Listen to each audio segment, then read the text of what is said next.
BC News. Não tem como operar sem. Fala, senhores! Começando mais um Traders Cast. Vai participar aqui também o Fernando Marques e o Richard. E o Buca, que tá chegando aí, ele tá dando uma olhada no balanço da Nvidia para falar um pouco mais com detalhe aí para vocês. Boa noite, pessoal, beleza? Boa noite, galera. Boa noite, massa. Cadê o Richard? Nossa. Vocês me escutam? Aí, tô aí, ó. Boa noite, tudo certo? Beleza! Bom, vou falar rapidinho aqui, aí segue aí depois o Richard ou o Marx, mas se vocês quiserem também aí interromper, puxar algum assunto, acho que lá fora aí não tem muito o que falar, tá bem, né? Nvidia, tava olhando o balanço aqui agora, o after agora, tá bem, um de queda, meio de queda, um de alta, tá... Acho que tem que olhar no detalhe ali, acho que o Buca vai conseguir dar uma visão bem legal para vocês do balanço, mas ao que parece ali, balanço bem e o guidance um pouco para baixo aí, né? Bom, galera, falar aí Bitcoin, tá? Eu acho que nesses 80 aí deve segurar, eu tava até conversando com o Buca, né? Comprei Bitcoin 2 vezes já, foi um giro bem rápido aí na minha vida. Acho que nesses 80 mil aí, 81, assim, eu acho que eu faço uma mão ali, acho que segura, tá? Acho que o flow de notícias está muito positivo, estava muito positivo para cripto.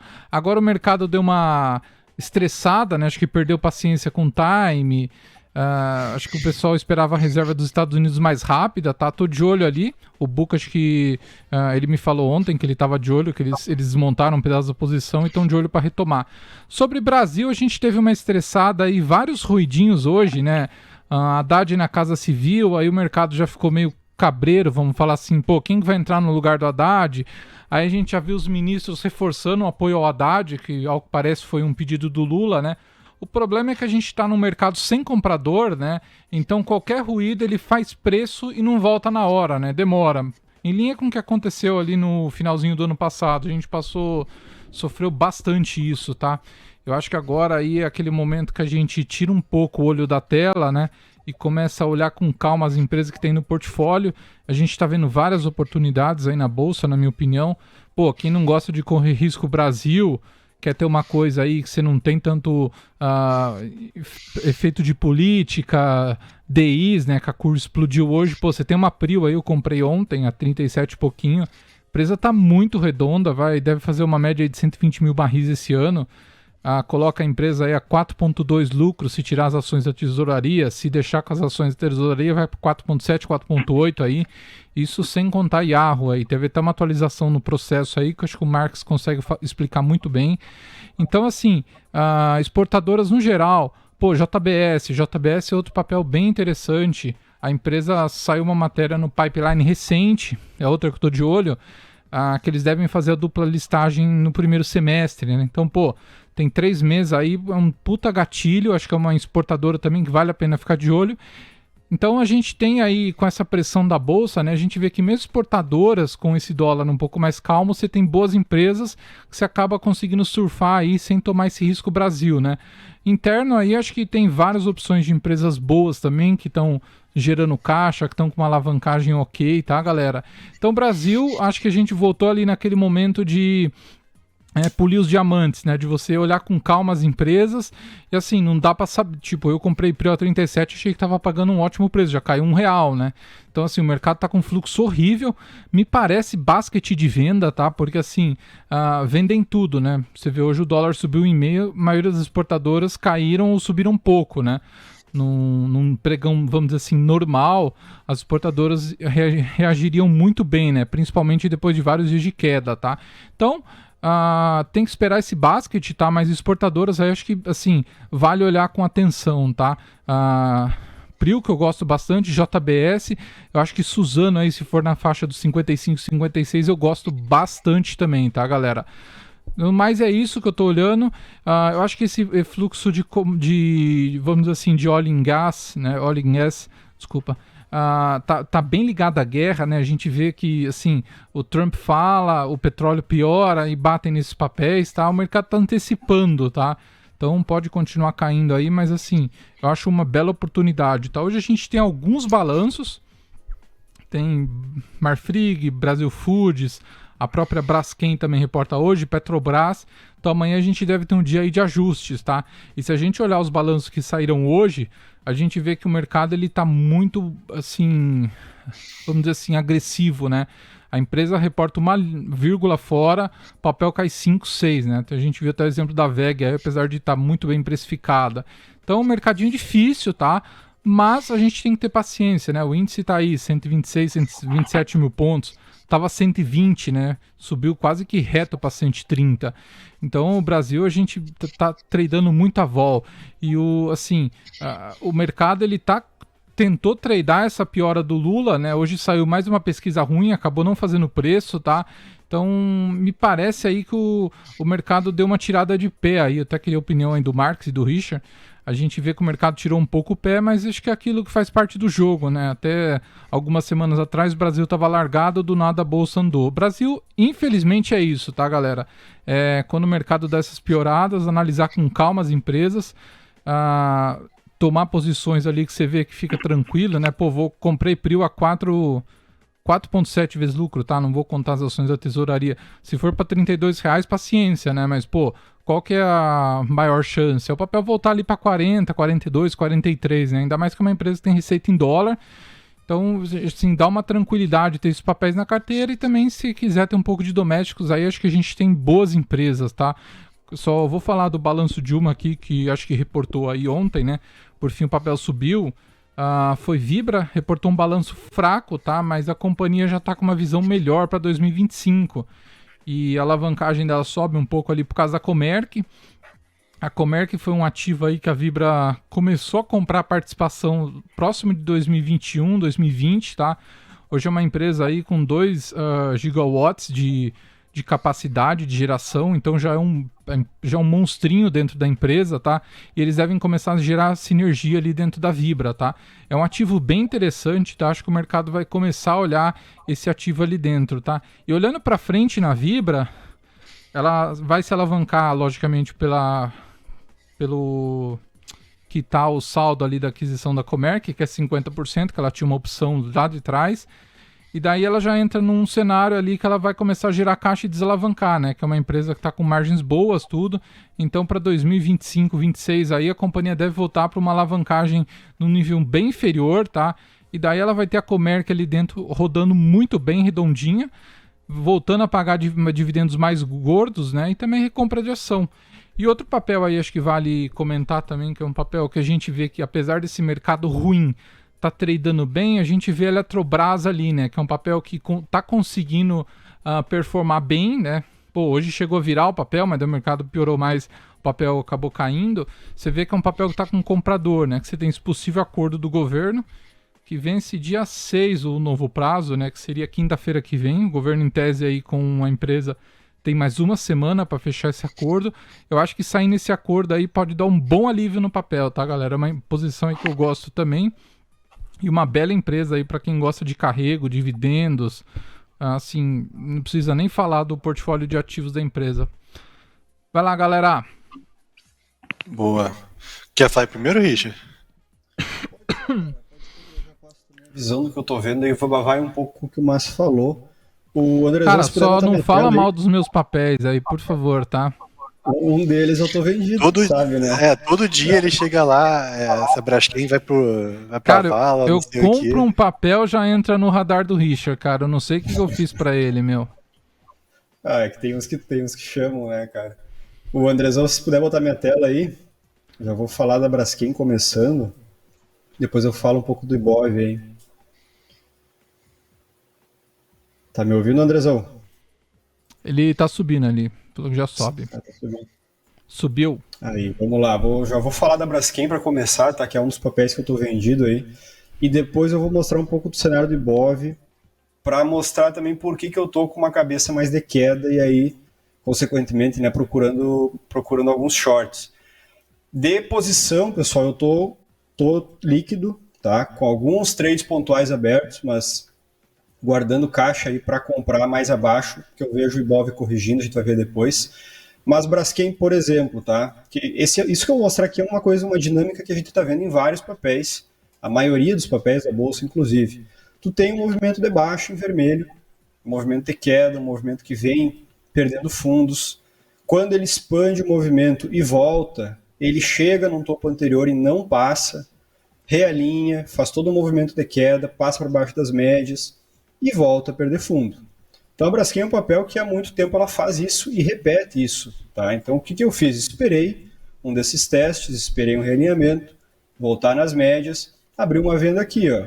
Foi 13,40, stop no 14, alvo 11,70 e depois mínimas, tá? Hoje ela quase bateu o alvo aí. Vamos ver se esse balanço não surpreende positivamente, daí estraga o meu trade, mas enfim. Expansão de baixa, perde a mínima, talvez siga. Não sei se vai acontecer, né? Mas os alvos são nessa região. Assim como essa, tem alguns outros shorts, Tupia 1, por exemplo. Por que eu estou fazendo isso, tá? Eu estou vendo o cenário do Ibov como uma expansão de baixa ainda. Tá? Se a gente olhar o último movimento principal que nós tivemos, vindo lá do topo de 24, né, até a mínima do ano do 2025, o início de 25 a gente fez mínima, a gente veio no movimento de baixa. Então, o que a gente espera no movimento de baixa? É que o preço retorne, testar os topos anteriores e retome o movimento de baixa. Então, chegando aqui, eu fico muito atento se a venda vai entrar. Foi o cenário que a gente desenhou em vermelho aqui, ó. Isso está acontecendo. Então, se eu tenho um cenário vendedor, eu estou vendo a defesa vendedora entrar onde tem que entrar, eu estou vendo os sinais aparecendo, por que eu vou ter algum tipo de euforia ou até mesmo pensar em compras, sendo que eu vejo essa expansão de novo para 118, depois talvez 114.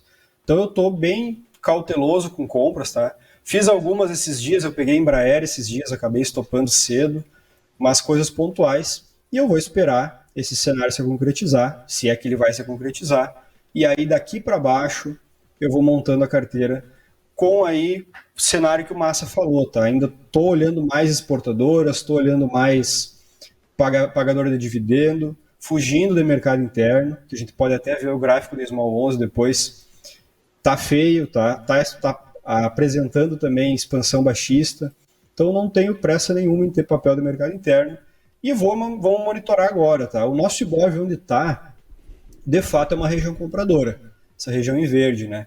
Últimos testes nos fundos anteriores geraram movimentos expansivos de alta. Só que esses últimos testes nós não estávamos na região de prêmio, região em vermelho. Então, entrei na região vendedora, apareceu fluxo de venda, voltei na região compradora. Se aqui, nos próximos dias, não aparecer de novo candle de força de alta, como foi das últimas vezes, cada vez mais vai ficar provável a gente pensar nessa perda de fundo, e aí nós vamos alinhar todo aquele cenário vendedor de longo prazo com o curto médio prazo, e aí eu esperaria que esse Ibov voltasse para as mínimas. Tá? Por esse contexto, então, papéis que apresentarem algum cenário baixista com assimetria positiva, até mesmo o Ibov, né, Bova 11 ou o índice, se possível, vou trabalhar vendido e ver se a gente consegue levar esse movimento lá para o 114. E aí, lá no 114, tem outra questão. Vou para o gráfico semanal agora, tá? Se ele for lá no 114, 115, enfim, a região toda, de fato nós temos um movimento de alta no Ibov semanal que trabalha um suporte lá naquela região de 115.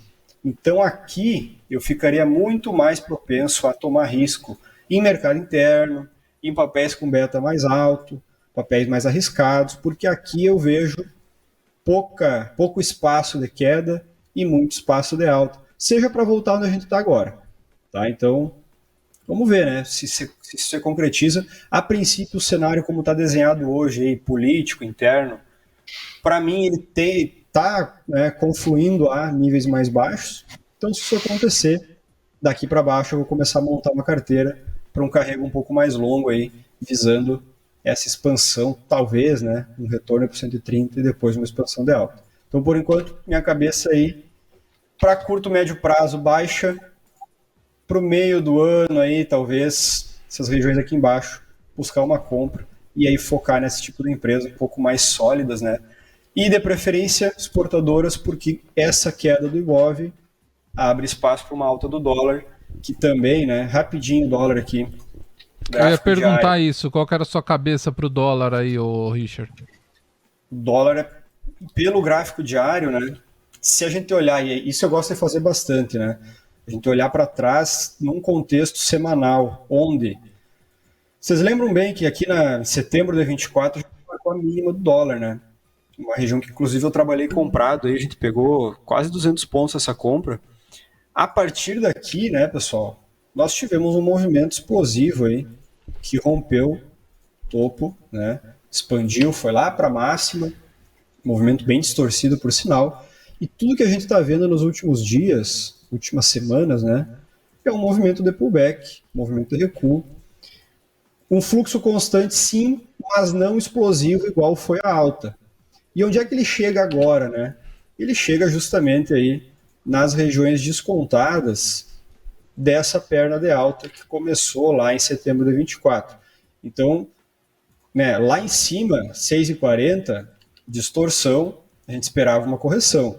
Agora, aqui embaixo, 5,750, eu já começo a entrar em níveis baratos, eu começo a entrar em níveis de desconto, níveis que lá em 2024 a gente viu o início do movimento de alta. Então, para mim, é bem plausível pensar que a partir daqui a gente retome, né, o movimento de alta. E no gráfico de 1 hora eu já vi sinais disso acontecendo. Tá? Então, voltei a trabalhar comprado no day trade. Se isso alinhar, bate com o cenário do Ibov, e aí a gente teria um dólar de volta ali na casa dos R$6. Então, por enquanto, para mim, eu estou com esse cenário. Tá? Se o dólar vier cair um pouquinho mais, não muda, porque a região toda aqui, até os 5.600, ali é uma região compradora. Então, por enquanto, né, até a segunda ordem para os próximos meses, eu vou trabalhar com esse cenário, tanto aí para câmbio quanto para bolsa, né, B3. Boa! Boa, Richard. Boa visão, cara. Tá, vamos lá. Assim, complementando aí que o Massa e o Richard disseram, né? A gente teve um rally nesse ano, vamos falar a verdade. A gente chegou a ter um rally. A gente pode falar que não foi o melhor rally do mundo, mas teve, né? O Ibov chegou o EWZ subiu 20%, quer dizer, o Ibov em dólar, né? Chegou a dar 20% no ano, o EWZ. O Ibov em real chegou a subir acho que uns 8, né? Subiu uns 10 mil pontos da mínima, alguma coisa assim, talvez um pouco mais. E agora, assim, tá perdendo um pouco de força, né? O que foi esse rally? Foi uma descompressão global, não foi só o Brasil. O Brasil chegou a ser a melhor por um tempo, mas a gente também tinha sido pior há pouco tempo atrás. E no fim, a nossa curva de juros, né, o que isso representou? O rally pode se caracterizar como, os juros não vai ser 16, 17, ele vai ser 14,5, 15. Esse é meu palpite, eu acho que vai ficar por aí. Ok, hoje a curva estressou, mas o rally, ele sintetizou esse sentimento, né, que os juros não seria tão alto, aí descomprime risco, né? Real melhorou, etc. Foi das melhores moedas do mundo por um tempo. Enfim, agora, como o Márcio já disse, hoje foi um dia cheio de ruído, né? Teve um CAGED mais alto, é ruim para o momento que a gente está atual. É óbvio que não é um CAGED mais alto que muda o macro atual é de uma desaceleração no Brasil, isso é irrefutável. A atividade doméstica vai ser mais fraca. Existe a equação do PIB, né? Como o PIB é calculado, é C mais I mais G e a balança comercial. A variável C, ela vai ser mais fraca, é a variável consumo da família, consumo das famílias. A variável G, gastos do governo, acreditem se quiser, esse ano também, em termos reais, vai ser mais fraco, vai ter uma pequena retração no relativo ao ano passado. Isso vai, consequentemente, batendo um PIB mais fraco. Por outro lado, a gente vai ter uma super safra, né, que vai puxar para cima, mas a parte doméstica vai ser pior. E tem que ser, né? Graças a Deus está sendo, porque o juro real corrente está indo para 9. Uma inflação de 5 com juro de 14, né? A gente não chegou a bater juro corrente de 9 nem em 22, tá? Quando a inflação for de 2 dígitos. Até porque a inflação foi de 2 dígitos, né? Por isso a gente não chegou a ter esse juro real. O juro real é a diferença do juro nominal, Selic, menos a inflação corrente, né? E assim, é óbvio que esse juro ele é muito nocivo para a atividade. ele é ruim para as empresas que pagam mais despesa financeira, né, juros sobre dívida, e secundariamente é ruim porque se a atividade fica mais fraca, né, qual que é o intuito da política monetária? O juro sobe, o crédito fica mais caro e menos acessível e, consequentemente, a atividade cai. Então, se a atividade cai, que é esse C que eu expliquei para vocês da variável do PIB, várias empresas ligadas a consumo vão ter um balanço pior, um operacional pior, né? Então, tem muita empresa que é atacada de dois lados. Primeiro lado, operacional pior, porque essa atividade cai, e segundo lado, uma despesa financeira mais alta, né, no relativo. O juro médio do ano passado foi 11, sei lá. Esse ano o juro médio vai ser 14. É uma diferença grande. Que junta isso e mais fraco, né? Então, sintetizando, minha opinião, que eu tenho insistido, é um contexto difícil para a empresa doméstica, principalmente aquela empresa doméstica alavancada. E eu estou insistindo aqui, né? Tem que ter cuidado com essa alocação. Tem muita doméstica que vai andar bem. Eu estava até falando agora, quando saiu o CA, né? Que CA foi uma porrada para variar. E tá de graça essa CA, né? Você olha, a LTM dela tá indo para 6 vezes, 6 lucro. Aí os same-store sales dela, vamos lá, para 25, ela não vai crescer 2 dígitos de novo, o same-store sales nem por um cacete. Mas a empresa, pô, 6 vezes lucro. Se ela crescer 3, 4 same-store sales, crescer a inflação que seja, cara, vai continuar muito barato, né? Aí você entende que é uma ação que tem margem de segurança. A CA é alavancada? Não é alavancada. Então você consegue, assim, de um método bem simples, entender se a empresa tem margem de segurança ou não. Você pega a Renner, parece barato. A Renner está a 10 vezes lucro olhando para trás. A CA está 6. Aí vamos supor, a Renner está muito melhor em questão de governança que a CIA? Eu acho que não.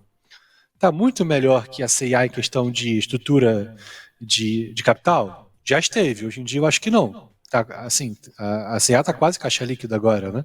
A Renner por muito tempo teve esse diferencial, mas agora não está tão diferente. Então a CIA está 6 de lucro, a Renner está 10. Teve esse ruído ainda, né, de bonificação. Então assim a gente consegue filtrar o que parece mais assimétrico, né? E pode alocar em doméstico sem correr um risco sistêmico. E no fim, que eu tenho assistido, até mandei um áudio hoje, cara, foca no simples, porque se a gente tem esses dois lados atacando, um lado o juro mais alto e do outro lado a atividade pior, vai ter empresa que vai piorar. E tem empresa que o valuation não sustenta essa piora.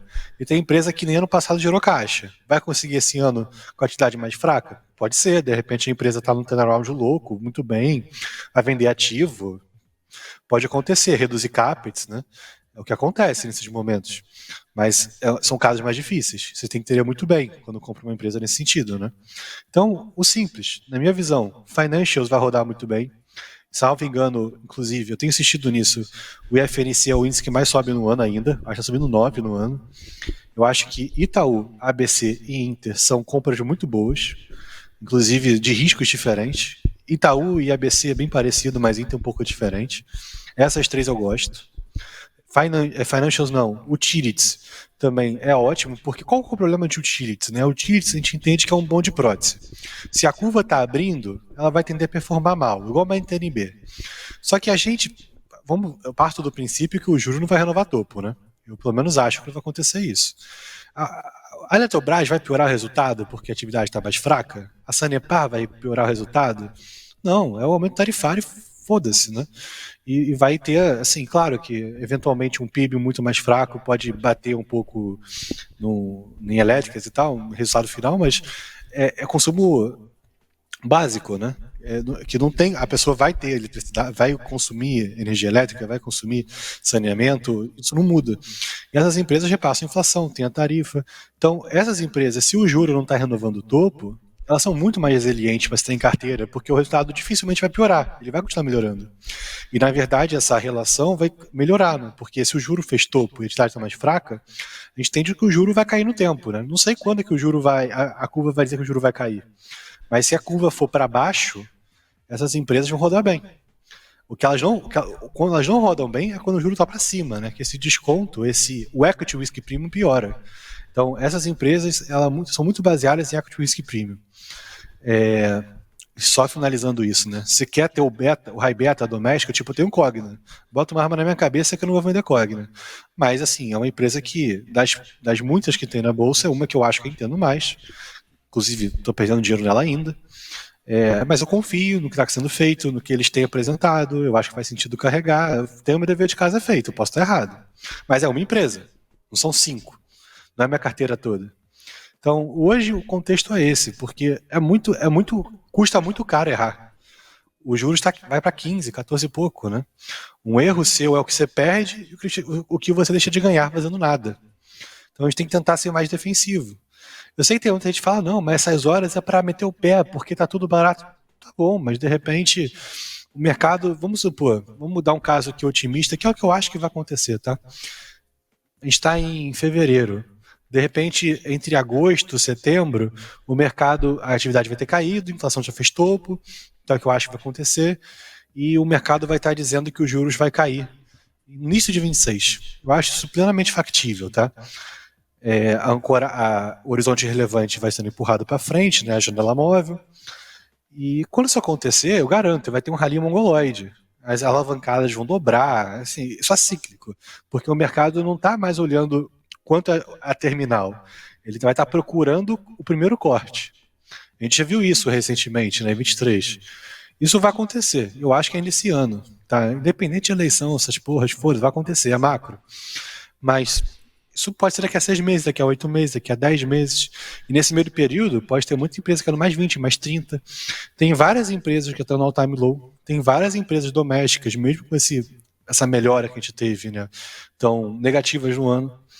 Então, enfim, toma cuidado com a alocação, porque a gente sabe que se esse mercado cai mais 3, 4%, tem mais empresa caindo 20%. Então, não tem problema ter essa empresa cair 20%, mas não tenha só empresas que vão cair 20%. Esse é o recado. E só para finalizar, nessa composição toda, também tem espaço para dolarizada, né, que eu voltei a aumentar aqui. Eu peguei Klabin recente, estou vendendo 2,5 nela, uma coisa assim. Aumentei Prio, Massa falou de Prio. Sei lá, cara, porque tá caindo tanto, né? Tem a narrativa do petróleo, pós-guerra, o Ibama, que atrapalha. Mas a verdade seja dita, assim, esquece Yahoo, finge que Yahoo não existe. Tá barato pra cacete mesmo assim, não precisa de Yahoo pra Prio subir esse preço, né? A Prio sem Yahoo tá negociando uns 4,5 lucro com esse cancelamento das ações de tesouraria. Ah, Fernando, mas o petróleo vai pra 60, tenho certeza.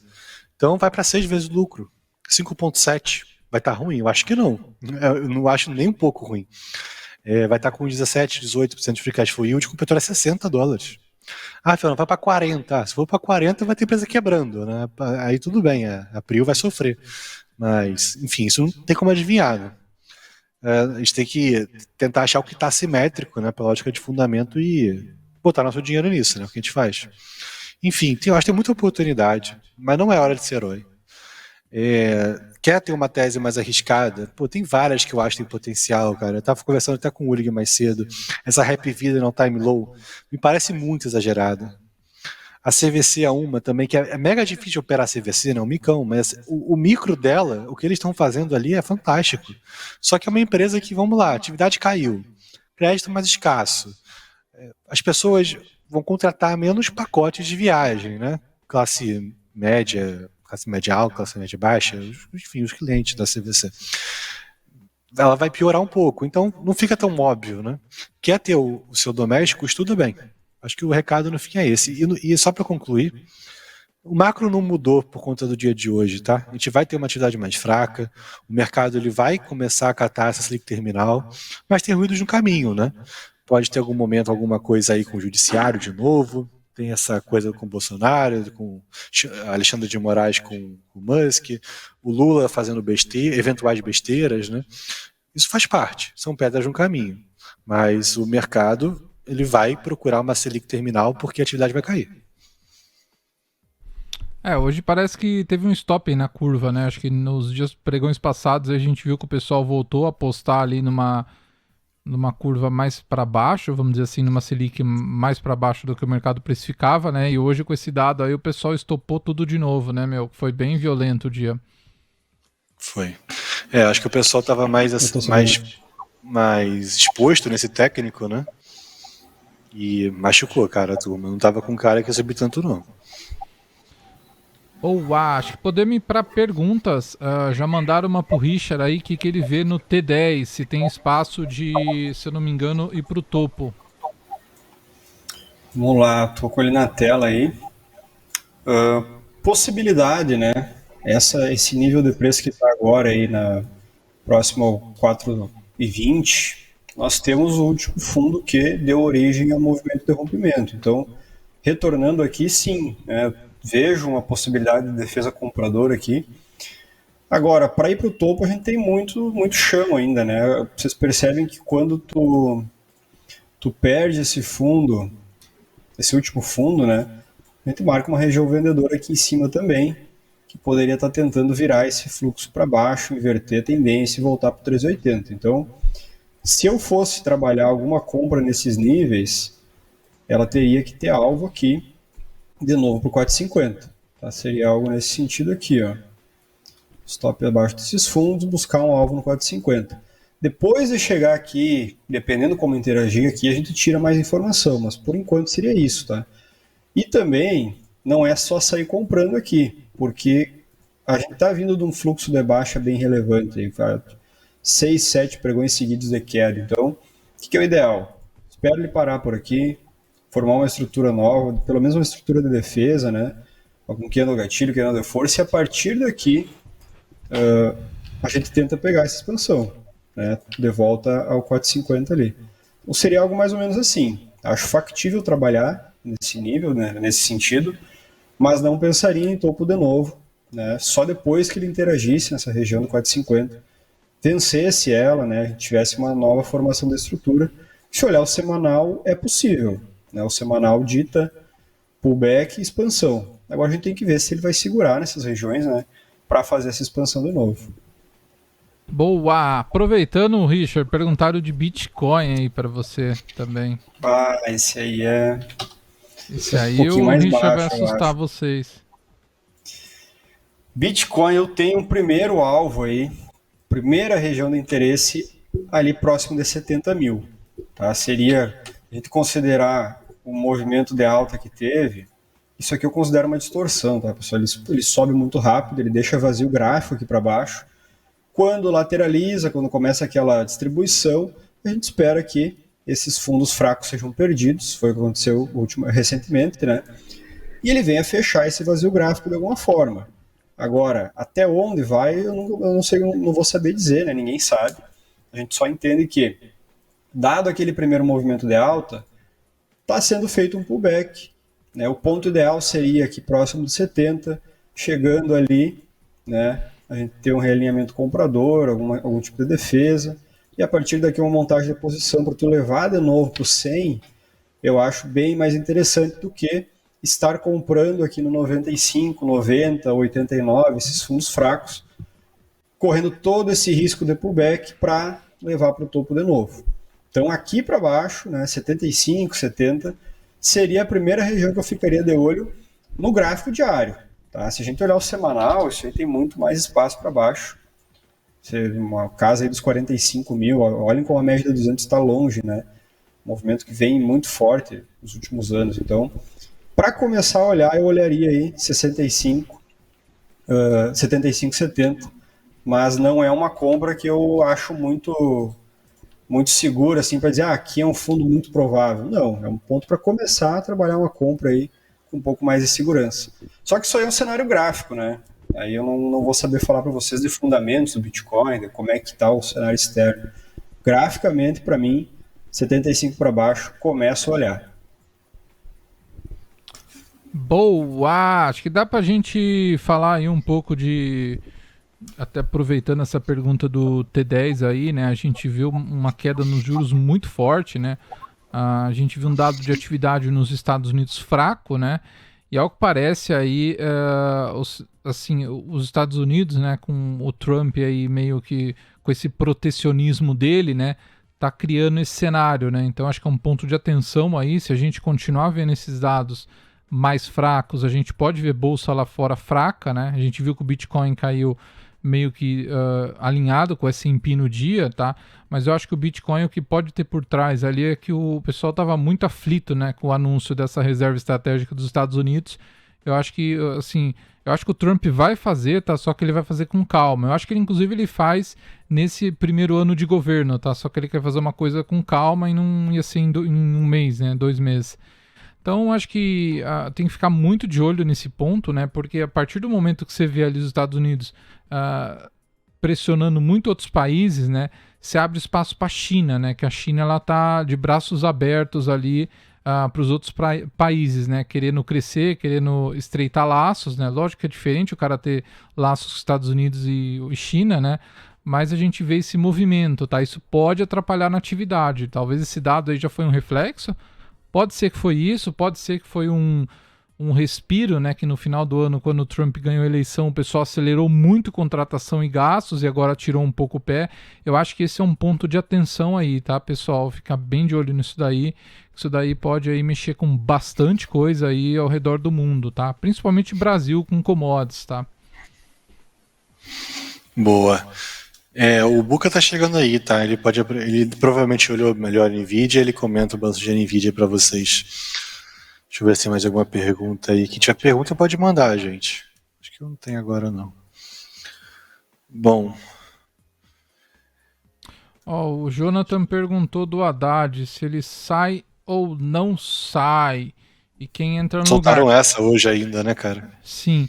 Cara, é uma... Assim, acho que o governo tá com um dilema na mão ali, né? Porque o Lula, o vídeo dele que ele soltou recente, você vê que ele tá, assim, cansado, velho, né? Se comparar com a campanha, assim, um desgaste violento, né?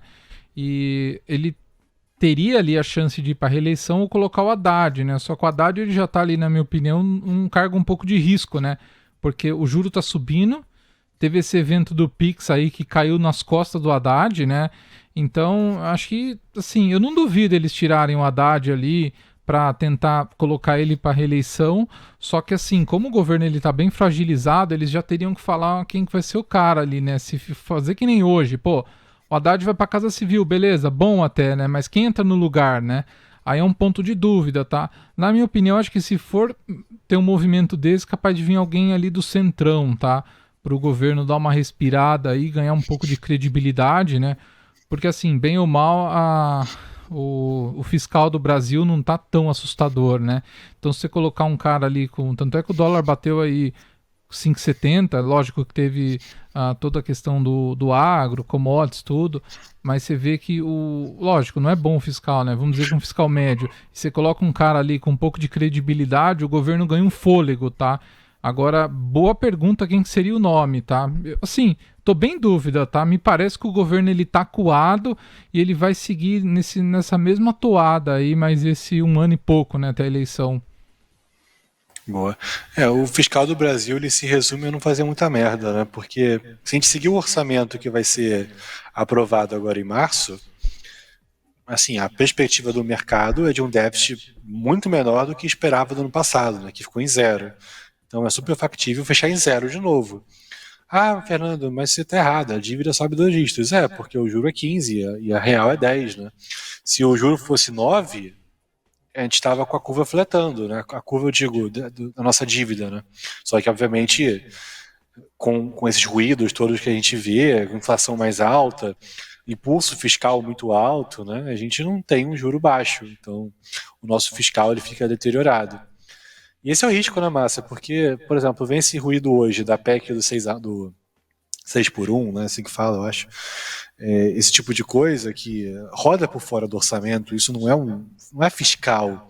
A gente sabe que aumenta um pouco do risco o país, né? Porque isso vai onerar mais empresas, pode ter várias consequências ruins, inclusive para a atividade, para a inflação. E, cara, isso é mais risco, né? Isso é um exemplo de populismo que não é fiscal especificamente, né? Mas que estraga o Brasil, obviamente, né? Ah, mas é errado, não sei o que. Ninguém está dando mérito certo ou errado, né? É porque não dá para mexer. Assim não dá. Você quer mexer nisso um dia, você tem que ter uma contrapartida, né? De várias outras coisas. Infelizmente, as coisas não funcionam assim. A gente já vai ter esse ano a aprovação da reforma do IR, né? Está dado. Existe esse risco da contrapartida que, assim, eu acho que não vão fazer nenhuma besteira tão grande, assim, acho que vai vir alguma coisa que a conta fecha, senão um caos também, né? Porque qual que é a narrativa? A gente está numa inflação alta. Aí surge esse novo crédito consignado, que é um crédito novo na praça mais barato, que faz um vento contra a política monetária. Aí vai surgir mais dinheiro, né, que é menos imposto sendo pago pelas pessoas de baixa renda, que é mais dinheiro para o ano que vem. Então, são vários impulsos, né, que sustentam a atividade e, por consequência, a narrativa de uma inflação que não cai. Esse é o desafio hoje do Brasil, né? Boa, o Buca chegou. Ele vai falar um pouco de NVIDIA aí para vocês e cenário no geral. Bora. Fala, galera. Beleza? Tava olhando lá a divulgação do resultado da NVIDIA. Veio bem. O guidance também veio um pouquinho acima do esperado. Não foi uma explosão. O papel tá meio flat aí, tá subindo acho que 1,5. Tá tendo conference call. Ali pode ser alguns indicativos bem importantes. Primeira coisa que eu vi do conference call é que ele tá vendo a China bem competitiva. Isso tem uma leitura positiva para a China. Eu queria falar algumas coisas para vocês, né? A gente está vendo um mercado bem volátil. Primeiro, o meu cenário de Brasil está mais ou menos se materializando, uma bagunça bizarra. Acho que o Massa já comentou, todos já comentaram. Possibilidade de colocar o Cuequinha ou a Glaze na SRI. Isso é muito ruim, né? O governo mostra que está guinando para um lado populista mesmo. A gente vai ver ideias muito ruins sendo ventiladas porque é um time muito ruim no geral. A novidade mais recente foi taxar exportações de alimentos. Que coisa mais estúpida, né? E o ministro da Agricultura até pensando em impedir o boné, tá? Isso é o que o Haddad deveria ter feito lá no final do ano no pacote fiscal. Boa noite, presidente, eu respeito você é o presidente da República, você que manda, mas se você fizer isso eu saio. Deveria ter feito isso e aí a gente não ia ter visto o IR vindo junto com o pacote de gastos, né? E a reação ia ser bem diferente, certamente. Beleza. Eu quero falar um pouco de cripto para vocês. Muitas perguntas, eu tenho recebido DMs. Eu sinalizei lá no grupo do TC Cosmos que eu tinha reduzido a mão de Bitcoin e Ethereum bastante. A gente reduziu 80% do lote ali, mais ou menos a $97 mil, 96.500. Tava vendo o mercado estranho, não tava andando. E continuo bem otimista com o cenário de cripto por ano, mas é um cenário mais difícil do que imaginado, obviamente, né? Acho que quem for... Difícil ver alguém imaginando que cripto ia ter uma realização grande com um governo tão cripto e com as medidas saindo. Se eu não tivesse reduzido a posição, a gente tinha cuspido o ano aí. Então o nosso mandato é proteger, ficar bem vigilante, atento a preço. Se não está andando por algum motivo, eu não tenho nenhum apego a nenhuma posição. Inclusive cripto, que eu fui bem vocal. A gente ganhou muito dinheiro com cripto no ano passado. Tirei o pé. Estou esperando o melhor momento para voltar, tá? Tô um pouco sem pressa aqui, com calma, meditando, vendo dia a dia para ver o melhor momento. Por que não andou, né? Acho que um pouco antes do Trump assumir, ele lançou a sua meme coin, a da Melania ali, já foi feio. Depois a gente teve o hack da Bybit, o maior hack da história de cripto. Mostra uma indústria muito preparada, por sinal, já traquearam as wallets, conseguiram pegar uma parte de volta, mas foi uma ação governamental da Coreia do Norte, é difícil recuperar tudo. A gente teve Libra do Milei, ruim. A gente teve outros scans de meme coins que também atrapalharam o mercado no geral. E aí a bolsa também parou de subir. A bolsa americana Mag 7 principalmente também pararam de subir desde o DeepSeek. Esse foi um fator importante. O mercado estava muito comprado no MAGA Trade, que era Mag 7. MAGA Trade é o Make America Great Again, é Trump. Comprados em Mag 7, comprados em cripto. Tem mais algum aqui que eu esqueci. E meme stocks, boa. Palantir, Robinhood, AppLovin, Rins, um monte de meme stocks ali, né? Que o mercado estava comprado. Palantir, obviamente, é uma empresa séria, mas é uma empresa lotada de retail, tá? E chegou a bater aí 400, 500 vezes lucro. E aí, quando saiu o DeepSeek, o que aconteceu? Foi um susto, um baque, Mag 7 teve aquela realização e o mercado se recuperou com um fluxo de varejo entrando, né? E o varejo ficou muito mal comprado. E aí a gente está vendo uma rotação do mundo, né? Do capital no mundo indo para a Europa, os governos de esquerda progressistas ali, vários países estão caindo. A gente está vendo uma rotação espetacular para a China, né? A Alibaba subir 70% em 2 meses no ano, acho que ninguém aqui poderia imaginar, né?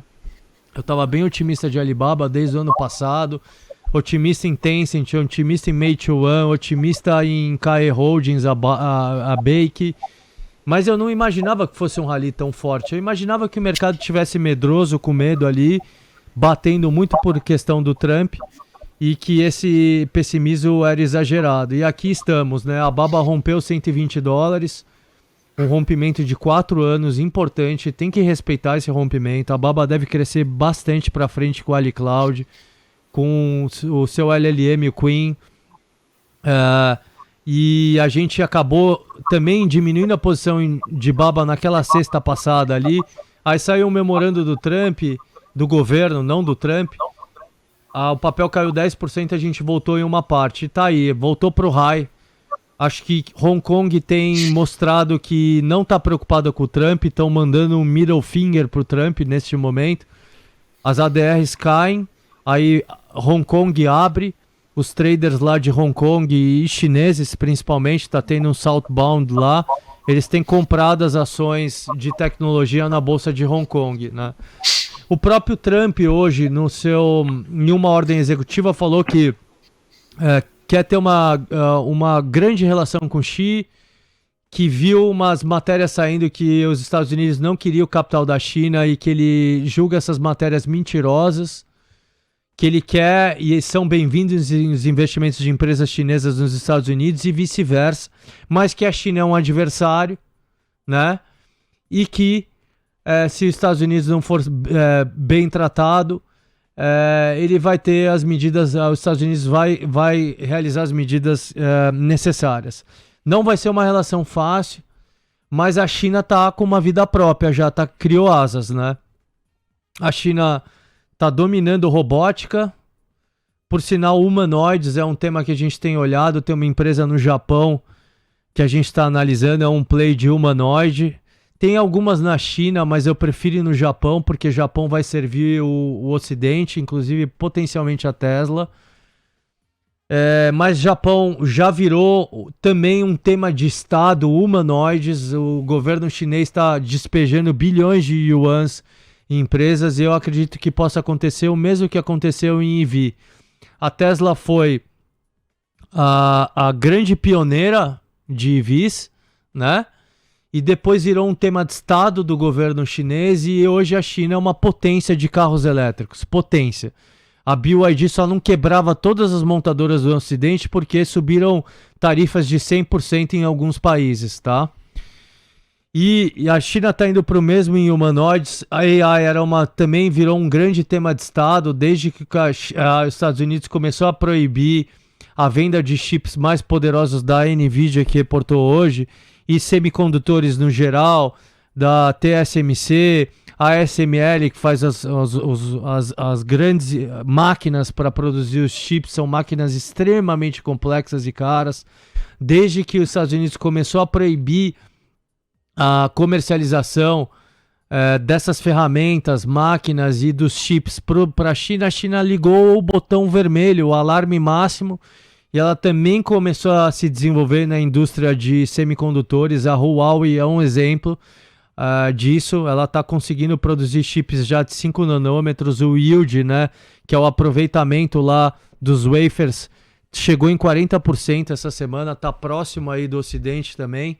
Então a China, ela tá foda. Ela é uma competidora formidável para o Ocidente, para os Estados Unidos principalmente, né? A Europa está em frangalhos. A China é um país, é um competidor formidável. Eu acho que o mercado começou a ter vida própria. Tem algumas empresas que não param de subir na China. A Xiaomi também, que faz celulares e agora carros elétricos. Explodiu, tá subindo 70%, 80% no ano também. A própria Tencent que eu citei, a Tencent tem tudo. Tem o WeChat, que tem mais de 1 bilhão de usuários, faz gaming e também investe nas melhores empresas da China, startups, etc. A Alibaba também faz isso. Então eu tô tentando ter muita paciência agora, porque eu acho que o grande tema do TC Cosmos agora do primeiro semestre, pelo menos, é China. E pode vir chumbo grosso aí dos Estados Unidos, mas igual o Tepper falou, né? Ele deu uma entrevista na CNBC 2 semanas atrás, a mulher falou, mas você não tá preocupado com tarifas? Ele tá com 60% do portfólio do fundo dele em China. Aí ele virou e falou, tarifas? I don't care. Eu não ligo pra isso. I just don't care. Então eu acho que mais ou menos ele tá certo. Por quê? Porque a China hoje ela é menos dependente dos Estados Unidos. Os Estados Unidos ainda impacta a China. Os Estados Unidos pode, até num limite maluco, proibir o americano de investir em ADRs chinesas. No final, proibir o investidor americano de investir em ADRs chinesas não vai fazer as empresas chinesas venderem menos. Vai ser um fator técnico de venda, vai impactar preço, mas a Alibaba vai provavelmente crescer 2 dígitos, não vai perder um yuan de venda, $1 de venda, né? Então, eu acredito nisso. Eu acho que eu vou firmar a barraca em China. Eu tô convicto nesse momento desse trade de China que foi difícil, foi chato. Eu fiquei anos entrando e saindo das empresas chinesas buscando este momento.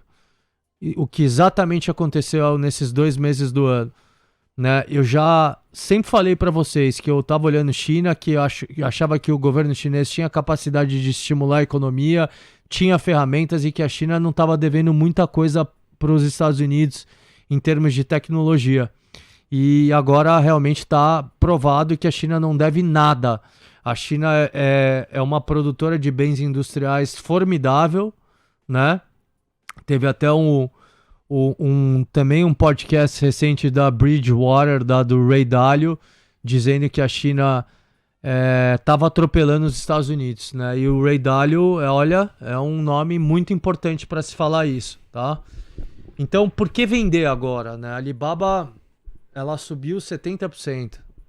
É verdade. Mas a Alibaba, se você for olhar o gráfico de 5 anos dela, ela tá nesse range de $70 a 120 há 4 anos. Ela tá a $139 agora. Ela tá 4 anos sem andar. E ela tá em tudo que é mais desejado hoje no mundo. É inteligência artificial e o cloud dela, a AliCloud, que é a AWS da China, gigantesca. Ela anunciou um investimento de $53 bilhões em 3 anos. Significa que ela vai crescer muito nisso. Aí tem outras empresas formidáveis na China. A Pinduoduo é formidável, ela cresce 40% ao ano. Ela não paga dividendo, não faz recompra de ação, porque ela fala que ela vai crescer mais, né? Ela está privilegiando expansões internacionais na própria China. Ela está 9 vezes lucro. Ela está 6 vezes o free cash flow dela. Para quem não sabe, free cash flow, geração de caixa operacional, pagando capex, geração de caixa livre. Ela está 6 vezes isso. Em 6 anos, o que ela gera de caixa livre, ela se paga o preço da ação hoje. Cara, tá errado isso, né? Eu não vou comprar nada no Brasil agora se essas empresas estão nessa situação. A China tá assim, num ponto de ter impressionado o mundo com relação à tecnologia. Não vou olhar muita coisa no Brasil agora. O que eu tô olhando no Brasil? Rap Vida tá 2,10. Vai sair do MSCI sexta. Acho que é 4 ou 5 dias de volume. Tô pensando ali em aumentar, né? Não aumentei. Acho que é uma ação que vai sobreviver ao PT, né? Vai sobreviver ao apocalipse e vai atravessar o Rubicão. Ela vai chegar lá em 2026 e se trocar o governo é uma ação forte candidata a subir 2, 3 vezes, 4 vezes talvez destes níveis de preço. A gente vai ter bastante problema agora no Brasil. Tem que ter muita paciência. o nosso mercado, acho que um gestor ontem no BTG Conference definiu bem, foi Xavier. Xavier da SPX disse que o Brasil é cheio de gestor mão fraca. Eles estão falando aí que a Bolsa tá tradando eleição. Na primeira coisinha que acontecer que o PT fizer, esses caras vão todos zerar as posições. Vai lá. Hoje saiu o Caged. Tava todo mundo falando em desaceleração. O Caged veio o dobro do esperado, quase o dobro. E deu uma caganeira louca aí no DI, no dólar, a Bolsa caiu. Então é isso. Prova de que o Brasil não tá rodando eleição. Ainda. Se tivesse rodando eleição, saiu mais uma pesquisa, a Bolsa tinha subido. O Brasil teve aquele espasmo de congresso fechado, ninguém fazia nada, ninguém falava nada, entendeu? E um externo extremamente favorável, que trouxe fluxo para todos os mercados emergentes, todas as bolsas na América Latina, praticamente todas subiram. Né? China subiu, Europa subiu, tudo que não tinha amor, o underloved subiu. E aí o Brasil foi no bolso, foi no bolo. Mas agora vai começar a realidade dura, né, do Congresso. Depois do Carnaval vão socar a reforma do imposto de renda. É esperado? É. Mas ninguém sabe direito qual é a contrapartida, o que vai ser, se vai passar, se não vai passar a contrapartida. Então eu espero turbulência à vista no Brasil, sim, paciência. Não significa que o mercado vai vomitar, não acho isso, talvez. Pode ser, né? Bom... Também não vou pôr minha mão no fogo pelo PT, né? Pode acontecer de tudo. Mas eu tô com paciência para entrar no Brasil na hora certa. Eu acho que a hora de entrar no Brasil é esse ano. A hora de comprar Brasil vai ser esse ano. De apertar o gatilho e entrar no Brasil vai ser em algum momento esse ano. Mas existe o custo de oportunidade de ficar empaçocado, parado num lugar, empossado, e esse negócio não andar, entendeu? E esse custo de oportunidade, a gente tá olhando outras coisas, né? Por isso que a gente tá com uma boa performance esse ano, apesar da queda de cripto, que tomou um pouquinho, né? A gente tava subindo 5 e pouquinho, o fundo tá subindo mais ou menos 4,25, né? No ano, tá bem acima do CDI. E, cara, a gente foi ninja de escapar de cripto. Foi foda. Porque foi uma realização bem raiz, entendeu? E foi uma decisão bem difícil de trader mesmo. Porque eu acredito muito nessa classe de ativo. Eu acho que vai abrir uma janela de oportunidade. Não capitulou ainda. Agora tá entrando no momento de pânico, mas ainda não foi a capitulação. Qual é a capitulação? É mais um dia de uma vomitada de 10, 15 ali. Ali é capitulação. Ali vai ser a hora de aumentar. Ali eu vou aumentar. Se bater... eu tinha falado pro Márcio que eu ia entrar abaixo de 85. Não entrei ainda, porque eu tô achando o mercado lá fora, o S&P meio fraco. A Nvidia não cair amanhã pode ser um sinal importante, mas se ela subir 1,5 também não é nada, entendeu? Essas empresas estavam acostumadas a subir 8, 10. Essas empresas estão soltando balanços bons e não estão subindo muito mais. Eu ia te perguntar até, Buca, até mandaram uma pergunta legal ali, qual que é o seu feeling de atividade dos Estados Unidos? Saiu um dado fraco e juros lá fora, o que você tá vendo?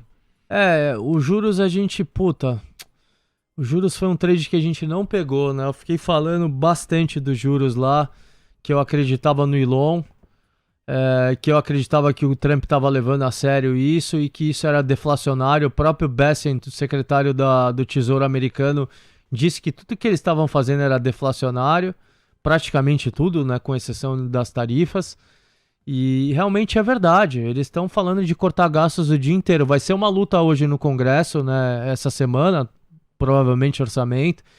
Os próprios republicanos estão sendo bem resistentes a cortar gastos, isso é bem importante, né, isso é um ponto importante da equação. Eu não compro esse cenário de recessão nos Estados Unidos, erram muito para os dois lados. Porra, há 2 semanas atrás era reinflation. Sim. Agora virou estagflação. Daqui a pouco vai virar recessão. Assim, ninguém tem convicção de nada mais. Tá muito frenético as coisas e tem muitas variáveis que podem alterar muito o cenário. Por exemplo, AI. As empresas estão investindo já investiram trilhões de dólares já em AI. Energia, data center, compra de placas, CAPEX para fazer os modelos de LLMs. Qual vai ser o impacto disso para frente? A gente vai atravessar uma revolução no mundo. Olha o Grok 3, olha o GPT. Eu não uso mais Google. Que alguém usa Google. Se alguém está usando o Google, para de usar. Entendeu? Quando é que a gente imaginou que a gente fosse falar isso? Que a gente não ia mais usar o Google, né? Eu só uso para olhar um endereço hoje, para não falar que não uso. Essas AIs estão travando uma eficiência brutal e elas estão cada vez mais baratas, os tokens são mais baratos, cada vez mais baratos. O DeepSeek fez um breakthrough fortíssimo mesmo, porque eles não tinham acesso às placas e eles se viraram com o que eles tinham na mesa. E esse também é um ponto importante, né? Então, isso vai ter um impacto muito grande nas nossas vidas, na vida das empresas. Hoje a Amazon lançou o Alexa Plus. O Alexa, acho que todo mundo conhece. Agora o Alexa Plus é com AI. Se você falar, Alexa, buca aí um restaurante japonês para mim perto da minha casa, ela vai te trazer 5 sugestões, vai ligar para o restaurante e vai bucar para você. Vai comprar passagem, se você ligar na tua casa, ela apaga a luz, acende a luz, faz o que você quiser, te entende, entendeu? A gente tá nesse nível, chegando muito próximo do AGI, né? Então vai ter uma mudança muito grande para as empresas, vai destravar a margem, então é muito difícil prever qualquer coisa. Algumas coisas são muito deflacionárias, outras coisas, tarifas, talvez não. Então o cenário é muito volátil, né? Muito complexo o cenário, né? Então, acho que é isso. Fala aí, Marx. E te perguntar isso que o Massa disse, né? Que agora que surgiu essa narrativa de atividade mais fraca nos Estados Unidos é um fato, né? Mas não é a primeira vez. Sempre falam que agora a recessão vem, etc. Mas é um dado mais fraco, pontual. Surge narrativa de não só recessão, mas estagflação. Mas no fim das contas não é definitivo e não dá para cravar que os Estados Unidos vai desacelerar bastante agora, né? Não tem nenhum indicativo disso ainda, né? Inclusive, se isso casar com um fiscal melhor, a gente pode ter um corte mais próximo e, enfim, ser positivo para ações. Mas a pergunta que eu queria fazer a gente sabe que os Estados Unidos é um mercado que tem que estar de olho, né? E está caindo agora. E esses pullbacks têm sido boas oportunidades, né? O famoso buy the dip. Como está a visão nesse sentido, né? Porque se for verdade que a atividade lá vai cair bastante, as empresas vão ter retração de lucro, né? Se tem retração de lucro no mercado caro, se abre espaço para muita queda. Mas nos últimos 4, 5 anos, 3 anos, tem sido boas oportunidades. Você está vendo dessa forma ainda? Eu acho que sim. Marx, eu não apostaria contra os Estados Unidos. Se a bolsa cair lá naqueles 5.700 pontos, o S&P sentado em cima da média móvel de 200, eu acho que é uma belíssima oportunidade para entrar. Como apostar contra? Olha o que esses caras estão fazendo tudo certo. Daqui a pouco a gente vai ter um corte grande de juros provável. Isso é bom para a bolsa. Tirando um cenário como você citou de recessão, que eu não acho que vai acontecer, como o ano passado foi a mesma coisa, o S&P bateu 5.100 pontos ali, com todo mundo falando de recessão, ali no primeiro trimestre. A gente veio aqui na TC News falar que não acreditava nesse cenário, não tinha nenhuma evidência de que os Estados Unidos está entrando em recessão, e deu no que deu. De novo, os Estados Unidos também tem um monte de coisa exógena que aconteceu, um fogaréu na Califórnia, isso impacta a atividade, impacta a inflação, tá no meio de uma gripe aviária, o preço do ovo tá lá na casa do chapéu, batendo máxima histórica atrás de máxima histórica. Então tem muito ruído nos dados e muitas variáveis que não são normais, que estão dentro do jogo. Então é muito difícil cravar qualquer cenário. A única coisa que eu acredito eu acho que é um governo extremamente forte, bom, duro, tá resolvendo a guerra no Oriente Médio, já praticamente resolveu a guerra da Ucrânia, a gente comprou a posição no Cazaquistão, tô carregando, O Zelensky está indo sexta-feira lá assinar o acordo de ceder parte dos direitos minerários de metais raros para os Estados Unidos. As coisas, o cenário é bom, para risco, os juros vai cair mais. Eu acho que essa bolsa americana ela pode cair sim mais. Ela tá esticada, mas eu acho que ela para ali no 5.700. 5.700 é 8% do high. É uma queda notável para um governo tão bom. Eu acho que ali é a oportunidade de compra na minha visão, tá? Legal, importante isso. E tá fraco o mercado, tá? Como você bem falou, o mercado não tá reagindo. Uma parte é porque está havendo uma rotação de capital. Mag 7 tá falhando. Né? A Mag 7 sugou o fluxo do mundo há quase 3 anos. Só essa classe de ativos subia. A composição, o tamanho dela, da Mag 7 dentro do S&P é brutal, né? Então tá tendo uma digestão neste momento. São empresas espetaculares, o Google que você montou posição não tá caro, concordo. É uma empresa que tá sofrendo com AI, porque por conta disso ninguém usa mais o Google, mas o modelo dela, Gemini, é muito bom, e ela tem o YouTube é uma powerhouse, entendeu? O Google é uma empresa que eu não apostaria contra de jeito nenhum, né?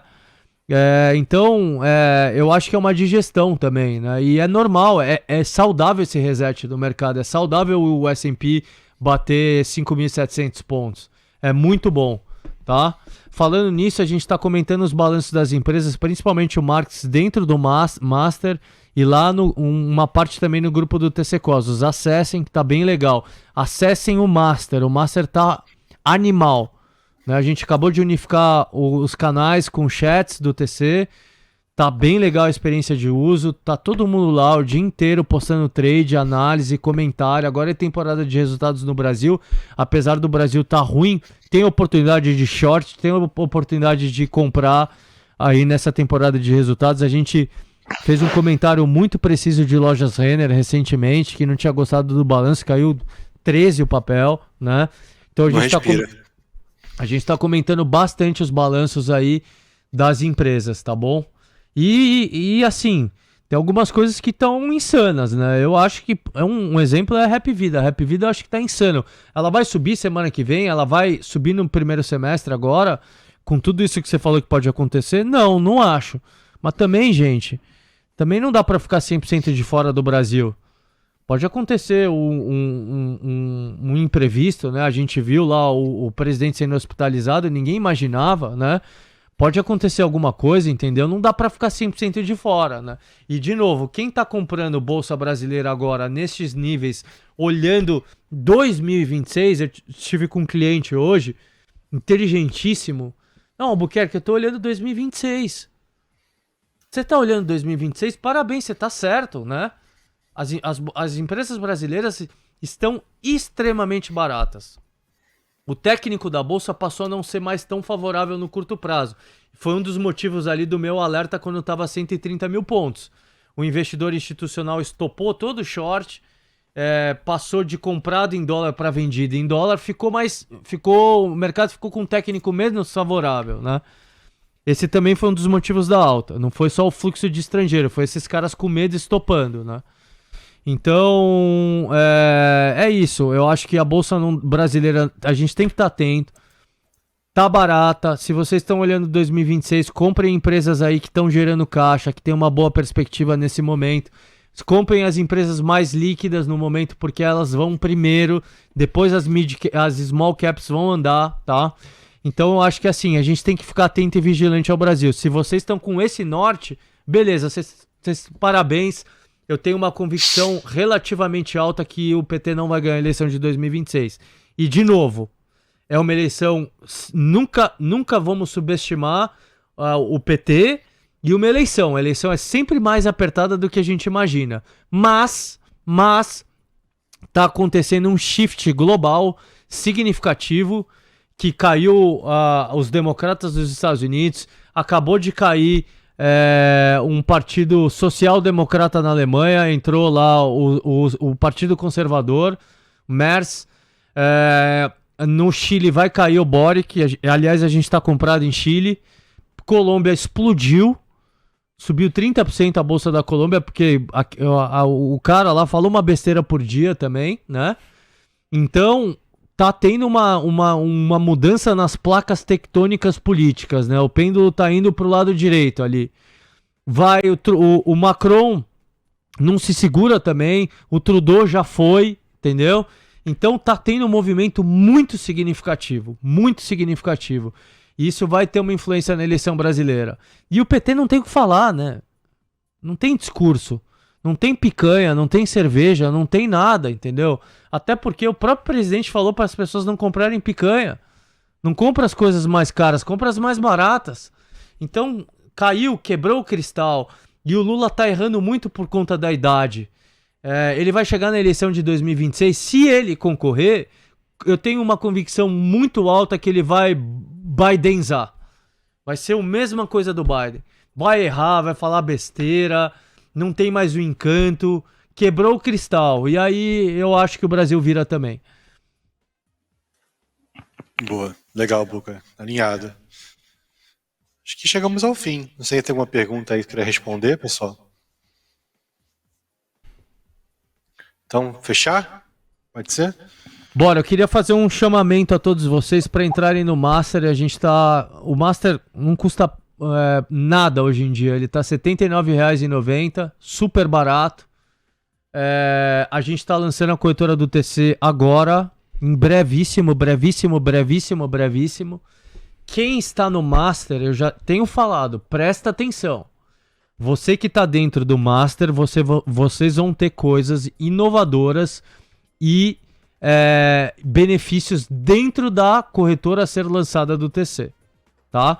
Inclusive já dá para abrir conta na operação, é automático essa transferência, já dá para abrir conta na TC Investimentos. Dentro da nossa plataforma tá o link para assinar o Master, tem um ícone de lojinha, e para abrir conta na TC Investimentos. A transferência é automática, façam os dois agora. Assina o Master, a gente vai ter uma oportunidade gigantesca no Brasil. Fora os day trades, fora tudo, fora o aprendizado, a gente vai ter uma oportunidade gigantesca no Brasil. Estejam lá, porque a Bolsa Brasileira pode subir igual a Bolsa Argentina. No momento certo, tá? Então, fica a dica aí. Assina o Master, quem não assina ainda. Mandem pros amigos o Master. A gente tá no melhor momento do TC, tá? E a gente tá em breve lançando a nossa corretora. Valeu. Galera... Valeu, tem pessoal, uma pergunta um aqui, ó, sobre minha opinião sobre o Haddad sair da Fazenda. Cara, eu acho que essa reforma ministerial é uma piada. O governo não quer fazer uma reforma ministerial para passar algum projeto que seja um projeto fiscal. O governo quer passar uma reforma ministerial para gastar mais, para passar a reforma do IR, para passar qualquer outra coisa. O Haddad sair da Fazenda hoje é insignificante, porque o Lula não vai colocar um fiscalista na Fazenda. Ele não quer ser fiscal. Ele já deu todos os sinais disso. Então, pode ser até negativo para a Bolsa o Haddad sair da Fazenda. O Haddad hoje, e nada, infelizmente, o Haddad virou nada. O Haddad é submisso ao presidente da República. Ele não tem voz para fazer mais nada. E não é o que o PT acredita. Então, o PT tá colocando provavelmente a Glaze ou o cara da cueca lá na SRI. Significa que o PT não quer mais fazer uma agenda fiscalista. Passou o timing. A popularidade do Lula caiu demais e isso força o PT a entrar numa agenda populista. Então agora, gente, acabou o governo. Só vai vir coisa populista. A gente tem que torcer pro Congresso segurar lá, pro Mota e pro Alcolumbre. Jogo difícil, tá? A gente sabe que o Congresso é fisiológico. Jogo difícil, se o governo vai fazer a reforma ministerial para passar essas coisas. Então, é só torcer pro nabo não ser gigante agora. A gente tem que torcer para não ser 50 centímetros, entendeu? E o Congresso segurar as coisas ali e não passar tudo que o PT quer. É isso, essa é a torcida, entendeu? Se segurar onde pode, para o mercado parar de olhar o fiscal, em algum momento ele vai parar de olhar tudo, não vai querer mais saber disso, ele só vai olhar a eleição. E historicamente isso acontece perto da virada do ano, tá? Boa! Perfeito. É isso então, galera. Muito obrigado a todos. Assinem o Master e abram conta na TC Investimentos. Qualquer coisa, só me mandar uma DM na plataforma. Obrigado, pessoal. Obrigado, Buca, Marcos, Richard. Boa noite. Valeu. TC News. Não tem como operar sem.